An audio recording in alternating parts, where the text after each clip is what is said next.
안녕하세요. 배신의 장미입니다. 오늘의 사연 시작하겠습니다. 달콤하고 아름다운 연애 감정의 행복한 결말은 아마도 축복받는 결혼이 아닐까 싶습니다. 그 과정도 순탄하고 문제없이 진행이 된다면 더할 나위 없이 좋겠죠. 모든 사람들이 다 그런 건 아니겠지만 제가 경험한 제 결혼 과정은 처참 그 자체였습니다. 제가 그런 상황 만든 것이었고 가족들 마음 불편하게 만든 거 사실이기에 상처받았다 생각하지 않고 얼른 훌훌 털어버리려고 하고 있습니다. 아직도 머릿속에서 맴돕니다. 차라리 그 자리를 마련하지 말 것을. 왜 저런 자리에 식구들을 모두 불러서 상처를 받게 했었는지. 진즉에 그냥 내가 쳐냈다면 가족들까지 그런 꼴 안 당하는 거였는데 제가 너무 무지했어요. 사랑에 눈이 멀었던 거겠죠. 하지만 결혼이라는 것이 환상이 아니라 현실이라는 것을 알아차리게끔 해주고 치밀하게 계획하고 치사하지만 손익 계산을 따져야 한다는 것을 몸소 알려준 새 언니에게 고마울 따름입니다. 제게는 대학 때부터 4년 정도 만난 남자친구가 있었습니다. 잘생긴 얼굴에 말수가 적다 느껴질 수도 있겠지만 매우 진중한 그런 남자였었습니다. 제가 남자친구가 생겼다는 것을 가족들 다들 알고 있었지만 별 신경을 쓰진 않았어요. 사실 결혼이라는 말을 꺼내기엔 이른 나이이긴 했었거든요. 학교를 졸업하고 취직을 한 뒤에도 조용히 잘 만났습니다.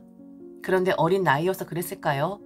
아니면 사랑에 눈이 멀어버린 이의 객기였을까요? 서로 말이 맞아 그냥 결혼할까? 라는 말이 나오기 시작했거든요. 취업도 했겠다. 더 이상 학생 신분 아니니 우리 삶 책임질 정도 되니 그냥 결혼하자까짓 거. 이런 식으로 되어버린 거였죠.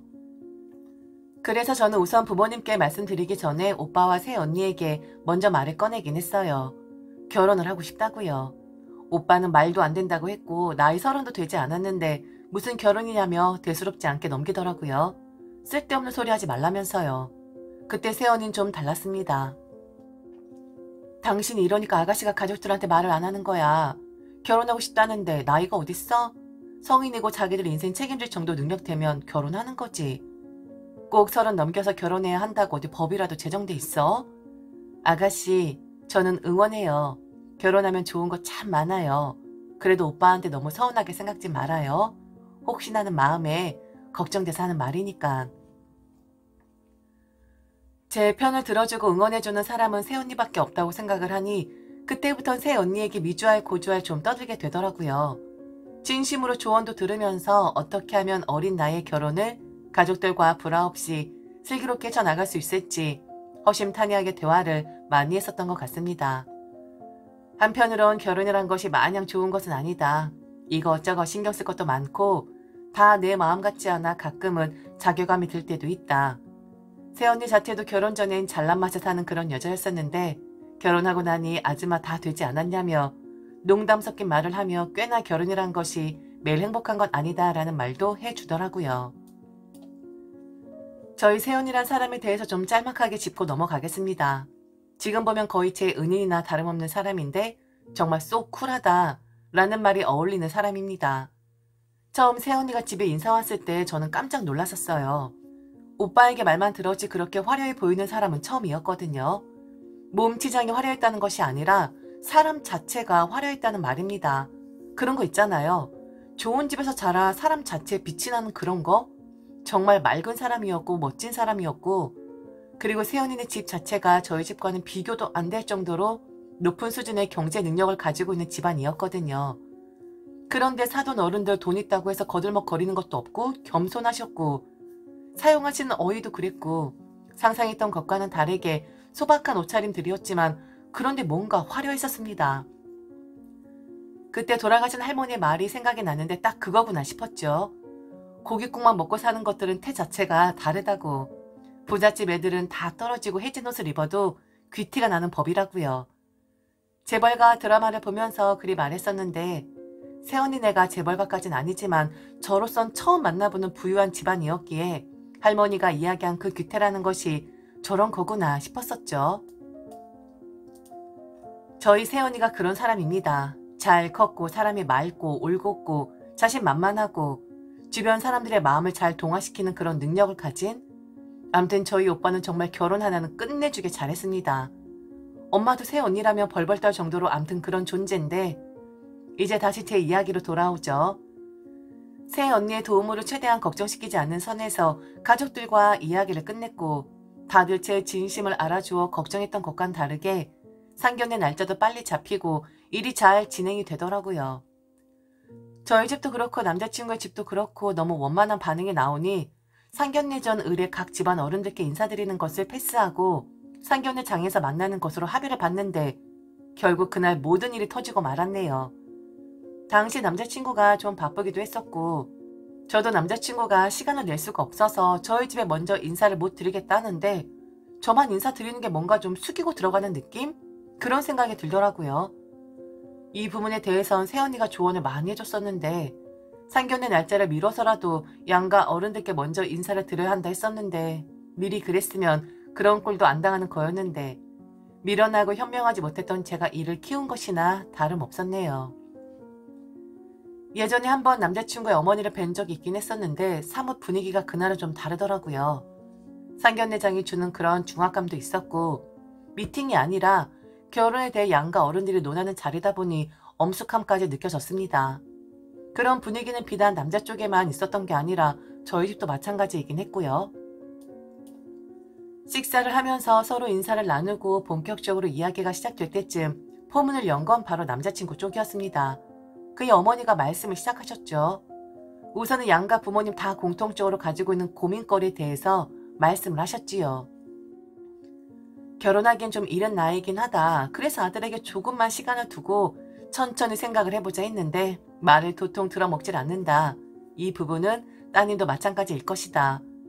자식 이기는 부모 없다고 이리 원하는데 시켜야지. 마음을 먹었는데 아직은 걱정이 앞서는 것은 사실이다. 서로 너무 환상만 가지고 있는 듯한데 우선은 결혼에 대해 환상을 깨주는 것이 양가 어른들의 몫인 것 같다 라고 하시더군요. 좀 이상한 말이긴 했지만 저희 부모님도 수긍을 하시는 듯 했고 저와 남자친구만 아리송한 표정을 짓고 있는 듯 했어요. 그러다가 본격적으로 남자친구의 어머니가 속내를 내보이기 시작하더라고요. 자식 이기는 부모 어디 있겠습니까? 할 수 없이 시켜야겠죠. 그래서 부모님들 형제 자매 다 있는 자리에서 약속을 좀 받고자 합니다. 우선 저는 옛날 마인드를 가진 사람이라 결혼하면 며느리는 당연히 저희 집안 식구가 되는 것이라고 생각을 합니다. 물론 고리타분하게 시댁이 우위에 있으니 친정은 우습게 봐도 된다라고 생각하는 건 아니고요. 어찌 들리실지 모르겠지만 당분간만 친정과는 거리를 두었으면 좋겠습니다. 저희 가풍이 그럽니다. 아마 따님도 익히들어 알고 있겠지만 만만한 집안 아니라서요. 저희 집 며느리 되려면 배우고 익혀야 하는 것이 한두 가지가 아닌데 그래도 우리 집안 식구 되게끔 하려면 저도 해야 할 일이 한두 가지가 아니고 우리 예비 며느리 또한 정신 바짝 차리고 배워야 할 게 한두 가지가 아니라서요. 게다가 애들이 어린 나이다 보니 어른들의 교육이 무엇보다 중요하지 않겠습니까? 엥? 저건 무슨 소리지? 그러니까 나보고 우리 엄마 아빠를 보지 말라는 건가? 당분간이면 어느 정도 기간을 말하는 거지? 그리고 무슨 가풍? 남자친구네가 좀 잘 사는 집안인 건 알았지만 가풍까지 운운하며 저리 말할 정도는 아니라고 생각했는데 순간 내가 잘못 알고 있었나 했었네요. 남자친구의 어머니는 저희 부모님을 번갈아 쳐다보다가 제게 시선을 고정하더니 이내 다시 말을 이어나갔습니다.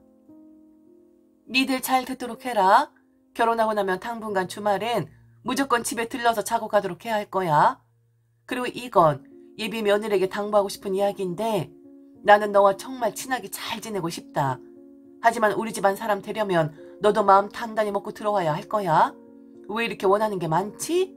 라고 의구심을 품는 게 아니라 완벽한 우리 집안의 사람이 되기 전까진 그런 의구심은 한켠에 치우고 잘 따라줬으면 좋겠다. 저는 이리 생각을 합니다. 며느리가 그 집안의 얼굴이 되는 것이라고요. 남인 사람을 한 집안의 가족으로 받아들여서 그 사람을 이 집안에 어울리는 사람으로 변모시키고 그 집안의 얼굴로 만들어내는 것이 무엇보다 중요하다 생각하는 사람이에요. 그리고 아주 솔직하게 말씀드리면 저희 집과 좀 차이가 나신다 들었습니다. 그러니 너무 많은 애쓰실 필요 없어요. 저희들은 능력 없는데 기둥뿌리 뽑아 며느리 드릴 생각 추호도 없는 그런 사람이거든요. 그저 소박하게 저희 집안 식구 하나 더 늘리는 거다 생각할 테니 이것저것 복잡하게 생각 안 하셨으면 좋겠습니다. 너무나 자연스럽게 막힘없이 말씀을 하시는데 아예 작정을 하시고 나오신 듯 했습니다. 말씀하시는 것만 들으면 지금 결혼을 시키자는 건지 말자는 건지 오해를 불러일으킬 정도로 불쾌감이 느껴졌습니다. 순간 엄마의 얼굴을 보았는데 웃고 계셨지만 심히 난감해하시는 표정이 역력했습니다. 그냥 아무 말 않고 듣고 있는 것이 옳은 건지 아니면 그리 말씀을 하시는 게 아니라고 제지를 해야 하는 건지 판단이 제대로 서질 않더라고요. 남자친구의 어머님 말에 그 누구도 대꾸하지 않았어요. 솔직히 저희 집을 너무 아래로 보는 듯이 말하긴 했습니다. 이쯤 정리하고 일어나야 하는 건가 싶을 때 또다시 남자친구 어머니가 입을 여는 겁니다. 다 자기들이 부담하겠다고요. 사회생활 한 지 얼마 안 된 풋내기들이 돈이 있으면 얼마나 있을 것이고 며느리도 자식인데 내 자식들 살고 마련해 주는 것은 부모로서 당연한 거 아니냐면서 다 해줄 테니 염려하지 말라는 겁니다. 그런데 그 뉘앙스가 니들은 못 해주잖아? 라는 그런 투였거든요. 저도 슬슬 기분이 나빠지라고 하는데 믿지는 장사 아니라고 손해보는 거 절대 아니라는 말과 괜찮은 조건이라는 말에 벙 찌더라고요. 나서서 뭐라 말을 하고 싶었는데 나서기가 좀 그렇더라고요. 그냥 빨리 이곳을 떠나고 싶다. 남자친구와 둘이서 다시 의논을 해봐야겠다라는 생각만 했습니다. 저건 완전 저희 집안을 개무시하는 말이잖아요. 그러면서 절대로 그런 거 아니라고 말을 하긴 하는데 거의 대놓고 말을 하는 거나 다름없었어요. 돈을 많이 내는 우리 집에 무조건 고기를 숙여야 하고 무조건 우리 집이 우선이 되어야 한다는 그런 의미 말입니다. 게다가 중간중간 본인 아들 자랑을 얼마나 하시던지 덕담을 나누는 중에도 거침없는 아들의 자랑은 계속된 반면 은근히 눈에 안 차는 저와 저희 집안을 어쩔 수 없이 받아들인다는 식의 인상을 주더라고요. 요즘 세상이 무조건 시댁이 먼저 친정은 나중이라는 말이 통하는 시대입니까? 뒤쳐져도 한참 뒤쳐진 그런 사상 아닐까요? 게다가 설마 아무리 경제적 차이가 나도 제가 공짜로 시집을 갈 것이라 생각을 했던 거였을까요? 남자친구를 바라봤는데 제게 미안하다는 표정만 지을 뿐 아무 말도 없고 저는 지금 이걸 엎어야 하나, 내가 지금 어떤 행동을 해야 하나 머리를 막 굴리고 있었고 과연 저런 말을 하면 우리 식구들이 아이고 감사합니다. 돈 한 푼 안 들이고 딸내미 치워버릴 수 있겠네요. 이제 그 집안 사람 되는 것이니 실컷 부려 먹으시고 투자하신 만큼 꽃배 드십시오. 라고 할 줄 알았을까요? 그때 오빠의 입이 드디어 열렸습니다. 오빠의 어조는 아주 단호했어요. 말씀 잘 들었습니다. 그럼 이제 오빠로서 제가 여동생의 결혼에 대해 한마디 말씀을 올려도 될까요? 우선 저는 이 둘이 결혼을 결심했다는 것에 대해 참 대견하다고 생각을 합니다. 그럼 저희 집을 대표해 매제가 모든 식구들이 있는 이 자리에서 명심 있으면 하는 것들을 이야기하도록 하겠습니다. 우린 자네가 우리 집 사이가 된다고 해서 자네가 우리 집을 위해 뭔가를 해주길 바란다거나 자주 들리길 절대로 바라지 않네. 그러니까 애쓰지 말라는 거야. 우리 여동생만 보내주면 돼. 친정 행사 때도 마찬가지야. 자네가 참여하고 싶으면 하는 것이고 그렇지 않으면 강요하진 않겠네. 그리고 우리에게 잘하려고 애도 쓰지 말게나. 우리에게 쏟아야 하는 정성과 신경을 차라리 우리 여동생에게 써주길 바래. 둘만 잘 사면 되는 것인데. 하지만 우리는 여동생을 결혼시켰다고 해서 여동생이 더 이상 우리 집안 사람이 아니라 다른 집안의 사람이 되었다고 생각하진 않아. 부족한 부분이 있으면 우리가 가르치면 되는 것이고 만일 혼이 날 일이 있다면 그 또한 우리가 혼을 내면 되는 거야. 그리고 요즘 세상에 한쪽에서만 부담하는 혼사가 어디 있겠습니까? 정확히 반반씩 나누어서 부담을 하셔야죠. 만일 저희가 똑같이 반반씩 부담을 해서 동등하게 결혼을 시킨다면 무조건 시댁이 우선이라는 그 말씀을 취소하시겠습니까? 사돈떡 볼 생각 없고 더군다나 투자를 하셨기 때문에 저희 여동생이 무조건 시댁이 우선이어야 한다는 약속을 해야 한다면 그건 더더욱 저희 쪽에선 받아들일 수가 없습니다. 왜 의논도 없이 결정을 하신 건지 그게 참 안타까울 따름입니다. 오빠는 기분이 나빴지만 최대한 예의를 갖춰 말씀을 드리려고 노력을 하는 듯 했어요. 그리고 오빠의 말이 끝나자마자 이 결혼은 물 건너 갔구나 라는 것도 알게 되었고요. 그 부분에 대해서 슬펐던 게 아니라 왜 내가 우리 집 식구들이 이런 자리에 모이게 했지? 라는 자괴감 같은 것이 들었습니다. 아니 지금 오빠분 제 말을 못 알아들으신 거예요? 하실 수 있겠습니까? 저희 결혼 조건 까다롭게 하면 아주 까다롭게 할 수 있습니다. 기둥뿌리 뽑고 싶지 않아요. 그거야말로 불효 아니겠습니까? 서로 웃으면서 식장에 서고 싶지 부담 가지고 식장에 서고 싶은 마음 없습니다. 아셨어요? 그때 새언니가 약간 흥분된 목소리로 그러더군요. 새언니의 그런 목소리 톤 처음 들어봤었네요. 네, 한번 해보죠. 제가 이 집안 얼굴인 며느리거든요. 어느 정도로 생각하실지 모르겠지만 정말 따라오실 수 있는 거죠? 차라리 이렇게 딱 부러지게 말씀해 주시니 이 집안의 얼굴인 저도 편하게 말씀드릴 수 있겠네요. 자신만만히 하시니 제 입장에서도 부담 없이 말씀드릴 수 있을 것 같아 다행인데요. 얼마부터 생각을 하시는 거죠? 그걸 말씀해 주세요. 어차피 제가 생각하는 선보단 아래이실 테니 한번 조율해 보시죠. 그때 남자친구도 세연이가 어떤 사람이라는 것을 인지한 듯 했어요. 저도 세연이가 나설 줄은 몰랐는데 돈 가지고 자랑을 하고 우리 집을 우습게 보는 것 같으니 결국 세연이가 나섰던 거였습니다. 남자친구가 그제서야 눈치를 주기 시작하더라고요. 그만하라고요. 그리고 어설프게 마무리 지으면서 그날 상견례는 끝이 났고 결국 저희는 헤어졌습니다. 참 웃기죠. 암튼 그렇게 볼썽사나운 상견례를 끝내고 이별을 하고 식구들과 다시 한번 회의를 하게 되었습니다. 저는 무릎을 꿇었고요. 잘못했다고 빌었습니다. 그런 자리에 엄마 아빠를 끌어들인 점, 오빠나 새언니가 나서서 말을 할 수밖에 없게끔 만든 점 다 죄송하고 면목없다 했어요. 그런데 남자친구의 어머니란 사람이 일주일 뒤쯤 제게 문자 한 통을 보내왔었습니다. 몰라봤다고요. 자기가 실수한 것 같은데 부모님들께 꼭 사과의 말을 전해달라고요. 그리고 사람이 인연이라는 것이 그렇게 쉽게 끊어지는 것이 아닌데 어느 정도 휴식기를 가지고 다시 한번 남자친구와 이별한 것에 대해 번복할 수 있는 여지가 있는지 고려를 해보라고 하더라고요. 아줌마 싫어요 라고 답변 보냈네요. 아유 바보 같고 성급했던 저로 인해서 식구들이 상처를 많이 받은 게 아닌가 싶어요. 그래서 이별의 슬픔이 있었지만 저는 뇌색할 수가 없습니다. 당연히 뇌색하면 안 되죠. 제가 만든 상황인데 모두에게 죄송해요. 지금까지 들어주셔서 진심으로 감사합니다. 이상 배신의 장미였습니다.